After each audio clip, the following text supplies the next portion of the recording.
Hello everyone, hope you are doing great. So our today's topic is going to be on daily current affairs which is related to the 9th and 11th of February 2025 and इन दिनों जितने भी हमारे important events हुए हैं उन सभी के बारे में हम डिस्कस करेंगे एकदम डिटेल में with the help of questions and answers. Okay, and ये जितने भी टॉपिक्स हम डिस्कस करेंगे आज के वीडियो में वो आपके एग्जाम पर्सपेक्टिव से बहुत ही ज़्यादा इंपॉर्टेंट होने वाले हैं. Okay, so without any further ado let's start with topic. So first question is Bhimgarh wild life sanctuary is located in which state. तो यहाँ पे आप देख सकते हैं ये भीमगढ़ वाइल्ड लाइफ सेंचुरी कौन से स्टेट में लोकेटेड है. सो और options are A Maharashtra, B Madhya Pradesh, C Karnataka या फिर डी केरला. सो हमारा जो करेक्ट आंसर हो जाएगा which is C Karnataka. Okay, आगे हम डिटेल में जान लेते हैं इससे related. So correct answer is C. तो ये हमारी न्यूज़ में इसलिए है भीमगढ़ वाइल्ड लाइफ सेंचुरी क्योंकि रिसेंटली अभी कर्नाटक की गवर्नमेंट ने ये प्लान किया था कि वो ओपन करेंगे भीमगढ़ वाइल्ड लाइफ सेंचुरी को for a wild life safari के लिए कि वहाँ पर आप लोग सफारी कर सकते हैं कोई भी वहाँ पे. ओके, बट ये चीज़ ट्रिगर्ड हो गई है एज अ कंट्रोवर्सी में एंड इन्वायरमेंटलिस्ट बैकलैश में. इसी वजह से ये जो है ये Bhimgarh wild life sanctuary news में आई है क्योंकि वहाँ पे ये अप्रूवल दे दिया गया था कि वो लोग वाइल्ड लाइफ सफारी खोलेंगे. ओके, इसी वजह से ये न्यूज़ में आ जाता है. एंड जैसे कि ये Bhimgarh wild life sanctuary news में रही है इससे रिलेटेड आपको बैकग्राउंड के बारे में भी पता होना चाहिए. आपके एग्जाम पर्सपेक्टिव से भी इंपॉर्टेंट हो सकता है. ये न्यूज़ में आया है तो आपके एग्जाम्स में ये क्वेश्चन बन सकता है.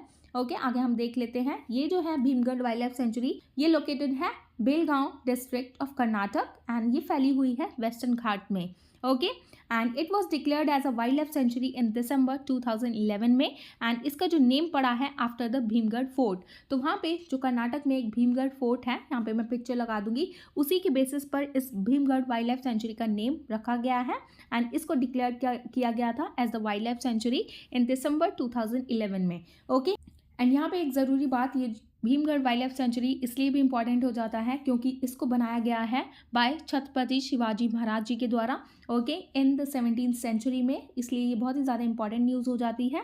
एंड ये जो सेंचुरी है ये शेयर करती है अपने बाउंड्रीज़ को विद मल्टीपल प्रोटेक्टेड एरियाज़ के साथ जो कि इंक्लूड करते हैं Dandeli and Mahadei wild life sanctuaries भी. Okay, and it is a source of rivers like Tilhari, Malaprabha and Mahadei. Okay, तो ये रिवर्स वहाँ पे ही पाई जाती हैं एंड ये सारी चीज़ें आप याद रखिएगा related to Bhimgad wild life sanctuary. Okay, now next question is National Commission for Safai Karamcharis workers under which ministries. तो यहाँ पे ये जो नेशनल कमीशन है फॉर सफाई कर्मचारीज के लिए कौन से मिनिस्ट्रीज के अंडर आता है. सो हमारे जो ऑप्शंस हो जाएंगे which is A ministry of social justice and empowerment, B ministry of home affairs, C ministry of health and family welfares या फिर D ministry of law and justice. तो यहाँ पे आपको कमेंट करके बताना है हमारा इनमें से कौन सा करेक्ट आंसर हो जाएगा. Okay, so correct answer is a which is ministry of social justice and empowerment. Okay, आगे हम डिटेल में जान लेते हैं इससे related. So correct answer is a which is ministry of social justice and empowerment. तो यहाँ पे ये न्यूज़ में क्यों रहा है नेशनल कमीशन फॉर सफाई कर्मचारीज. तो रिसेंटली अभी यूनियन कैबिनेट ने अप्रूवल दिया है इसको फॉर 3 ईयर एक्सटेंशन का, मतलब कि 3 साल और इसका एक्सटेंड कर दिया गया है for national Commission for Safai कर्मचारीज. And इसको मेनली इस्टेब्लिश किया गया था इन द ईयर 1994 में under the national Commission for Safai कर्मचारीज act 1993, but ये बन गया है एक non statutory body in the year 2004 में. ओके, आपको यहाँ पे पता होना चाहिए what is the meaning of non statutory body. Non statutory body वो बॉडीज होती हैं जिसको रेगुलेट नहीं किया जाता है बाय एनी लॉ के द्वारा. ओके, इसको रेगुलेट नहीं करता है कोई भी लॉ बट इसको स्टेब्लिश किया जाता है by the decision taken by prime minister और एनी अनदर सीनियर पॉलिटिशियंस के द्वारा. ओके, तो ऐसे कमीशंस को इसलिए बनाया जाता है ताकि वो एडवाइस कर पाएँ हमारी गवर्नमेंट को ऑन एनी स्पेसिफिक इश्यूज़ पर.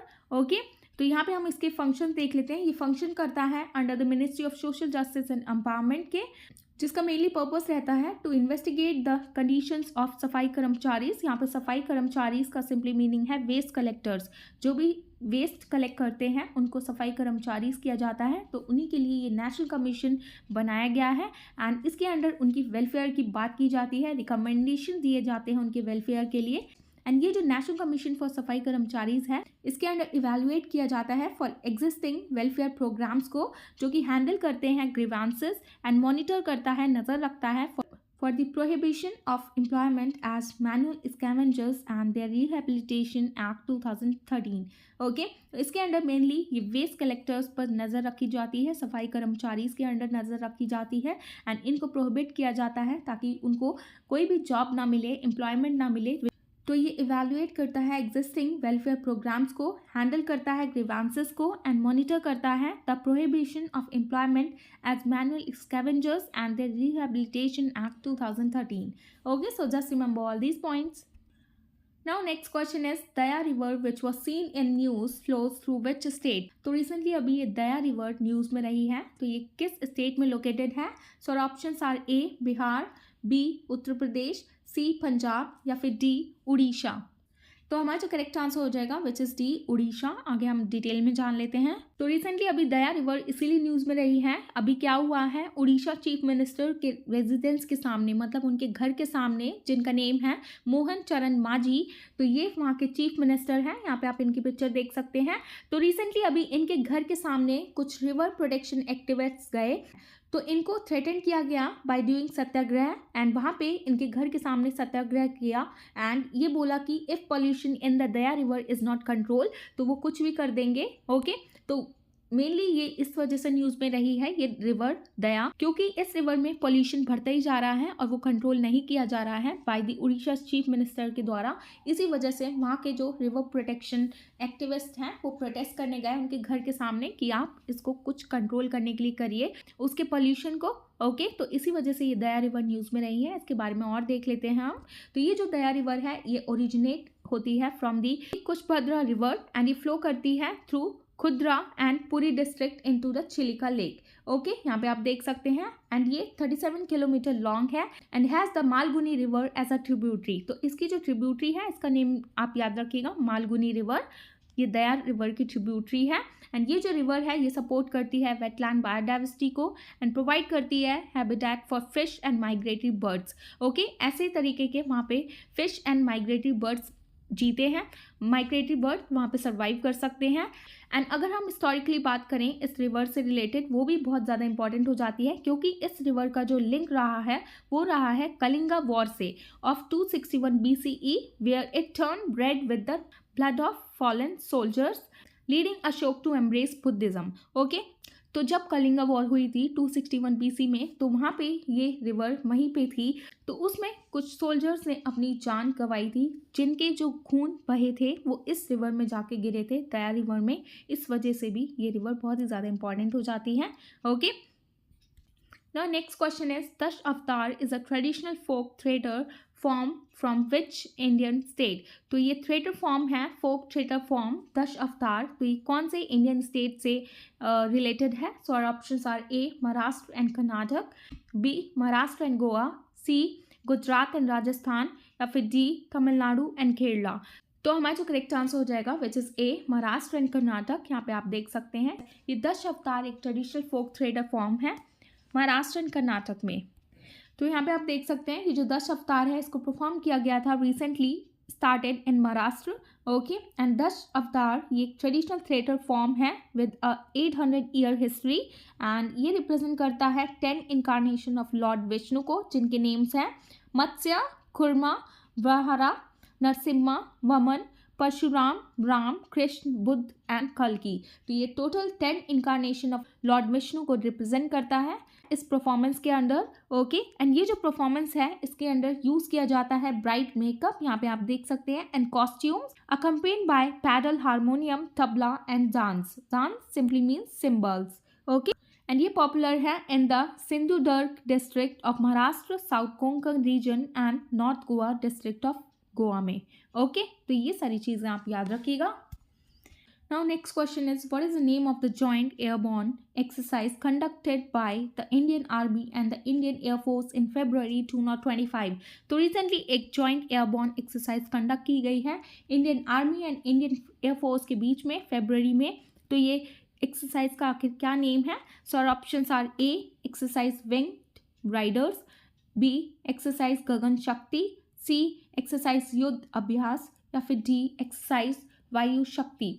तो हमारा जो करेक्ट आंसर हो जाएगा which is A exercise winged Riders. ये जॉइंट एयरबॉर्न एक्सरसाइज है जिसको कंडक्ट कराया गया है recently in February by the Indian army and Indian air force के द्वारा। ओके, तो ये चीज़ें आप याद रखिएगा।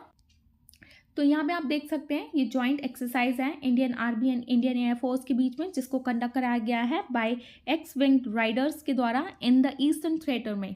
ओके, एंड ये जो एक्सरसाइज है ये फोकस करती है ऑन स्पेशल एयरबॉर्न ऑपरेशंस पर, जो कि इम्प्रूव करती है इंटर सर्विस सिनर्जी को। ओके, जिसका एम रहेगा at enhancing interoperability crucial for the plan integrated theatre command. Okay, and यहाँ पे ये जो इंटरऑपरेबिलिटी है ये अलाउ करती है डिफरेंट आर्म फोर्सेस को, ताकि वो यूज़ कर सकें each others weapon system efficiently. एक दूसरे के ये लोग वेपन सिस्टम यूज़ कर सकते हैं, Indian army and Indian air force. Okay, and ये जो एक्सरसाइज है इसके अंदर इन्वॉल्व किया जाता है एयरबॉर्न इंसर्शन टेक्निक्स को by using fixed winged and rotary winged aircraft के द्वारा। And here Chinook aircraft were used for special airborne operation. तो जितने भी एयरबॉर्न ऑपरेशंस, हवा में जितने भी ऑपरेशंस करने होते हैं, टारगेट सेट करने होते हैं, तो ये किए जाते हैं मेनली चिनूक हेलीकॉप्टर्स के द्वारा। ओके, एंड इसके अंदर जो ट्रेनिंग दी जाती है वो एनहांस करती है ट्रूप्स को एक्सपर्ट करने में, रैपिड डिप्लॉयमेंट करती है एंड मिशन रेडीनेस करती है। And the training enhance troop expertise, rapid deployment and mission readiness. Okay, so just remember all these points. इसका नेम है exercise winged raiders. Now next question is who won the 2025 Chennai open tennis men single title. तो recently अभी 2025 का Chennai open tennis men single title किसने जीता है? तो यहाँ पे आप ऑप्शंस देख सकते हैं, बट हमारा जो करेक्ट आंसर हो जाएगा which is A, Kyrian Jacquet. Okay, तो ये इनका नेम है जिन्होंने 2025 का Chennai open tennis men single title जीता है, कैरियन जैके। ओके, तो यहाँ पे आप देख सकते हैं ये कैरियन जैके हैं, ये बिलोंग करते हैं फ्रांस से। इन्होंने जीता है 2025 का Chennai open tennis men single title and इन्होंने डिफीट किया है एलियास यमर जो कि बिलोंग करते हैं स्वीडन से। ओके, एंड इन्होंने हराया है इनको इन फाइनल ऑन 9 फरवरी 2025 में at sport development authority of Tamil Nadu tennis stadium Nungambakkam Tamil Nadu. तो ये जो स्टेडियम है ये तमिलनाडु में है, उसी स्टेडियम में इन्होंने हराया है कैरियन जैके ने। किसको डिफीट किया है? एलियस यमर को, जो कि बिलोंग करते हैं स्वीडन से। ओके, एंड ये जो 2025 का चेन्नई ओपन है ये association of tennis professional 100 challenger event हुआ था, जो कि 3 to 9 फरवरी 2025 में हुआ था। एंड ये जो है ये 2025 का ये कैरियन जैके का first association of tennis professional title था। ओके, इन्होंने फाइनल्स में तो हराया था एलियास यमर को, बट सेमीफाइनल्स में जैके ने बीट किया था दिलबोर को एंड यमर ने डिफीट किया था जो कि बहुत ही हाईएस्ट लेवल प्लेयर हैं बिले हैरिस को। ओके, बिली हैरिस को इन्होंने डिफीट किया था यमर ने, यहाँ पे जिनको फाइनल में हरा दिया गया है इनके द्वारा, कैरियन जैके के द्वारा। ओके, तो ये सारी चीज़ें आप याद रखिएगा। So next question is exercise cyclone 2025 is conducted between India and which country. तो रिसेंटली अभी एक्सरसाइज साइक्लोन कंडक्ट की गई है इन द ईयर 2025 में। तो ये इंडिया के साथ और कौन सी कंट्री मिलके ये एक्सरसाइज साइक्लोन कंडक्ट कराई जाती है? तो ये एक्सरसाइज साइक्लोन कंडक्ट कराई जाती है। So options are A Maldives, B Australia, C Indonesia या फिर D Egypt. So correct answer is D which is Egypt. Okay, तो यहाँ पे आप देख सकते हैं ये 3rd एडिशन की थी एक्सरसाइज साइक्लोन, जो कि एक जॉइंट स्पेशल फोर्स ड्रिल है बिटवीन इंडिया एंड इजिप्ट के। ओके, तो ये जो एक्सरसाइज है साइक्लोन इंडिया एंड इजिप्ट के बीच में कराई जाती है। तो रिसेंटली ये कहाँ कंडक्ट कराई जा रही है? ये राजस्थान में कंडक्ट कराया जा रहा है इस एक्सरसाइज को from February 10 to 23। Okay, and ये जो एक्सरसाइज है इसको कराया जाएगा at the Mahajan field firing range में। एंड ये इन्वॉल्व करती है स्पेशल फोर्सेस को दोनों कंट्रीज़ के साइड से, जो कि फोकस करते हैं on counter terrorism, high intensity combat and survival techniques. ये सारी चीज़ें इसके अंडर की जाती हैं एक्सरसाइज के अंडर। एंड इनका मेनली मोटो ये रहता है to improve coordination between the Indian and Egypt armies. इन दोनों के बीच में अच्छे से कोऑर्डिनेशन बनी रहे। ओके, सारी चीज़ें स्मूथली हो सकें। तो ये चीज़ें आप याद रखिएगा related to 3rd edition of exercise cyclone, जिसको कंडक्ट कराया गया है राजस्थान में। So this is the end of the topic and I hope you found this video informative, and if you found this video informative please give it a thumbs up, and for more informative videos please like, share and subscribe to my channel which is Shiva Study Education. And thanks for watching. Bye bye, take care, I'll see you in the next one.